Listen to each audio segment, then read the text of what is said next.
जो हम दैनिक दिनचर्या में कुछ ना कुछ सीखते हैं और उस जो चीज़ हम सीखते हैं उसको हम अपने व्यवहार में उतारते हैं, उसी हम क्या कहते हैं, अधिगम या सीखना कहते हैं। हम आज अब देखेंगे अधिगम के सिद्धांत। अधिगम के 5 सिद्धांत है। जो पहला है व्यवहारवाद का सिद्धांत। तो जो व्यवहारवाद का सिद्धांत है उसे 3 मनोवैज्ञानिक ने दिया है। पहला थॉर्नडाइक, स्किनर और पावलोव। दूसरा लिया है संज्ञानात्मक सिद्धांत, जीन पियाजे ने दिया है, गेस्टाल्ट ने दिया है, लेविन ने दिया है और कोहलर ने दिया है। फिर सूचना प्रसंस्करण, और चौथा है फिर मानवतावादी सिद्धांत जो कि हमें कार्ल रोजर्स और ए.एच. मैस्लो ने दिया है। और जो 5वां सिद्धांत है संरचना संबंधवादी जिसको दिया है वायोगस्की और बंडूरन। व्यवहारवाद का सिद्धांत जैसे कि आपको पता है 3 लोगों ने दिया है। किसने दिया है? थॉर्नडाइक ने दिया है, स्किनर ने दिया और पावलोव ने दिया। तो जो व्यवहारवाद के जो मेन प्रवर्तक हैं उनका नाम है जॉन वाट्स वॉटसन, और जिनका जन्म 1878 में हुआ था। 1878 में इनका जन्म अमेरिका में हुआ था।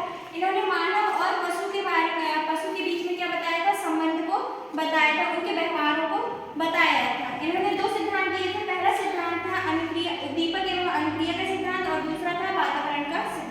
व्यवहारवाद में देखिए तो सबसे पहले हम देखेंगे थॉर्नडाइक का उद्दीपक अनुक्रिया का सिद्धांत। सबसे पहले थॉर्नडाइक का पूरा नाम जान ले। थॉर्नडाइक का पूरा नाम एडवर्ड एल थॉर्नडाइक है। ये अमेरिका के मनोवैज्ञानिक थे। इन्होंने एक पुस्तक लिखी थी जिसका नाम था एनिमल इंटेलिजेंस, और इन्होंने प्रयोग किया था, इन्होंने भूखी बिल्ली पर प्रयोग किया था। और भूखी बिल्ली भूखी है तो उसे भोजन की आवश्यकता होगी, तो उसमें उद्दीपक का कार्य कौन कर रही थी? मृत मछली। इन्होंने जो थ्योरी दी थी उसको हम एसआर थ्योरी कहते हैं। एसआर थ्योरी मतलब स्टिमुलस रिस्पांस थ्योरी। इसका पूरा नाम क्या है? Edward L Thorndike. कहाँ के वैज्ञानिक हैं? अमेरिका। इन्होंने कौन सी पुस्तक लिखी है? Animal intelligence. इन्होंने किस पर प्रयोग किया है? भूखी बिल्ली पर। और उद्दीपक का कार्य कौन कर रहा है? मृत मछली। तो अब हम देखते हैं थॉर्नडाइक का प्रयोग जो कि उन्होंने किस पर किया है? भूखी बिल्ली पर।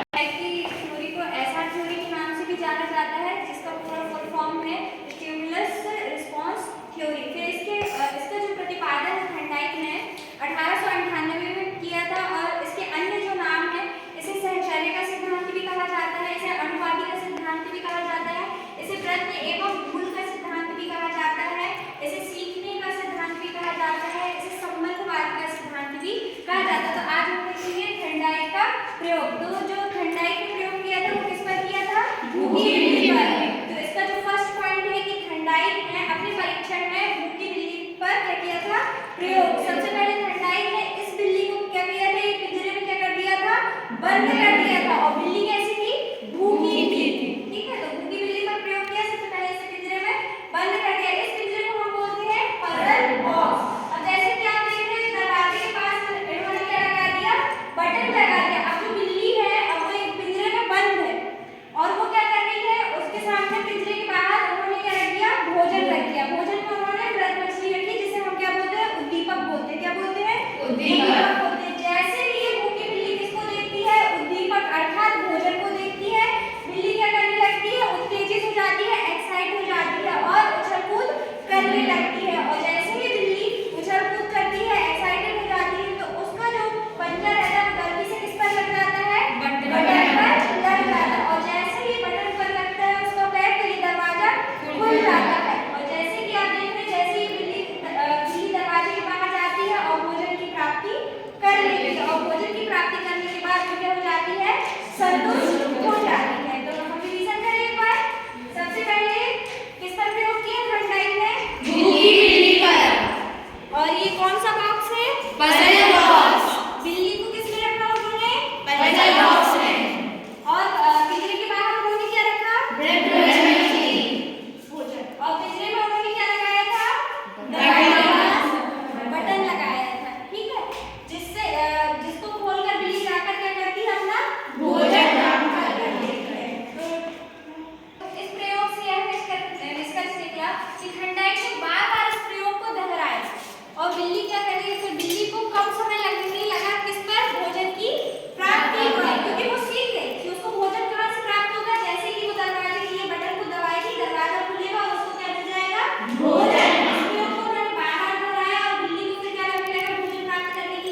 करना